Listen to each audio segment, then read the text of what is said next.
Okay, so what if I told you that everything we thought we knew about the Mayan calendar, about 2012, was just, well, wrong? And what if the real answer, the real timeline, came to someone in a single flash of insight? We're talking less time than it takes to watch a sitcom. That is the absolutely incredible story we're going to unpack right now. So, the man behind all this is Corey David Graham, and his claim is just mind-blowing. He says, and I'm quoting here, "Within about 30 minutes, this theory came to me. The pieces just started to line up." I mean, just stop and think about that for a second. 30 minutes.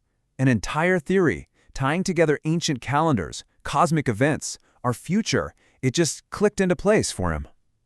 Wow. So the big question is, right, what did he see in that half hour? What were the pieces that just suddenly lined up? All right, let's dive in and see for ourselves. Okay, first up, the 2012 miscalculation. We got to start with what we thought we knew. You remember the hype, right? December 21st, 2012. It was everywhere, the day the Mayan calendar was supposed to just end. Well, obviously the world didn't end, but here's where this new theory throws a curveball. It asks, was it ever supposed to?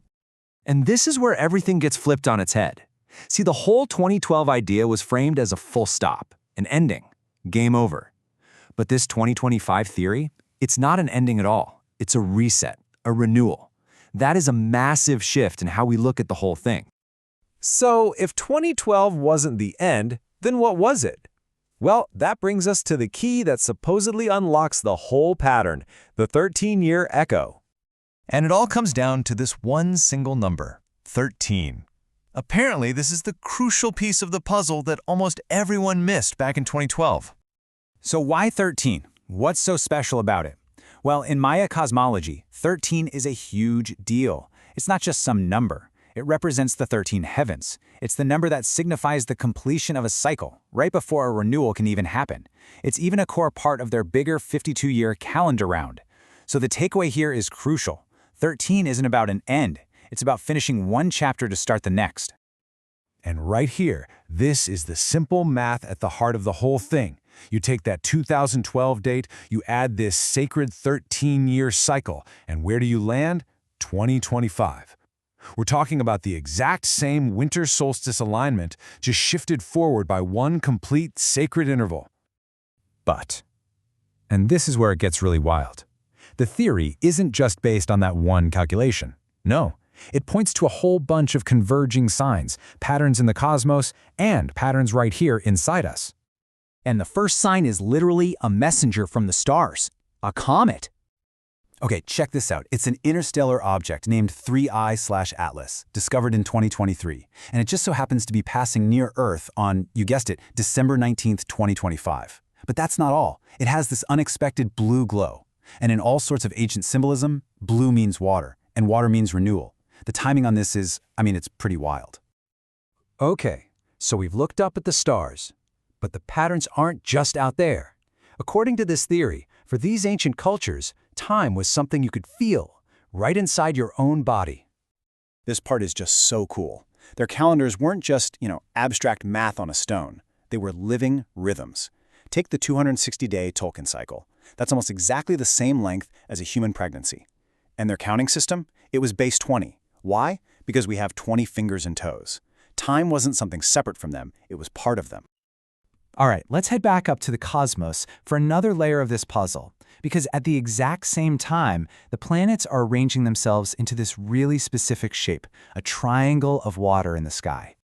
It's called a grand trine. So in late 2025, you've got Mars, Saturn, and Neptune forming a perfect triangle up there. And here's the kicker. They're all doing it in the water signs of the zodiac. Symbolically, that's huge. A water trine is all about purification, harmony, rebirth. Do those themes sound familiar? They echo everything else we've been talking about. So, let's just recap. We've got the 13-year cycle, we've got a messenger comet, we've got a planetary water trine. Now let's see how all of these threads pull together into one very specific window of time for renewal, December 19th to the 25th, 2025. And this isn't just some random week they pulled out of a hat. No way. Both the Maya and the Aztecs had this concept of 5 empty days at the very end of the year. This special in-between time, they called it the Wayeb or the Nemontami. It was all about reflection and getting ready for the new cycle to begin. And this is where it all just comes together in 2025. It's incredible. On December 19th, that messenger comet arrives. The 20th, that date resonates with the number 20, their number for human totality, remember, fingers and toes. Then, the 21st, the winter solstice, the exact 13-year echo from 2012. The next few days are those Wabe days for reflection and purification, and it all leads up to the 25th, a day that so many cultures see as a symbol for the rebirth of light. It's just this incredible, perfect sequence of cosmic and human patterns, all falling into place. So after seeing all of that, and remember, this whole framework supposedly came to someone in 30 minutes, the big question is, what does it all mean? Let's wrap this up. Okay, and this is probably the most important thing to take away from all this. This is not another doomsday prediction. It's not about catastrophe. Far from it. The whole idea is that it's an invitation for all of us to take a collective pause, a moment to reflect and renew, just like the ancients did. There's this quote from an ancient ceremony that just captures the whole feeling of this perfectly. When the fire goes out, the sky rekindles it. It's all about that eternal cycle, right? Endings aren't just endings. They are the start of something new. So, I guess that leaves us with one last thing to think about. Are all these things, the comet, the planets aligning, the ancient math, are they all just one massive cosmic coincidence? Or could it be a pattern? A pattern that was set in motion a long, long time ago, echoing through the ages, just waiting for us to notice it right now.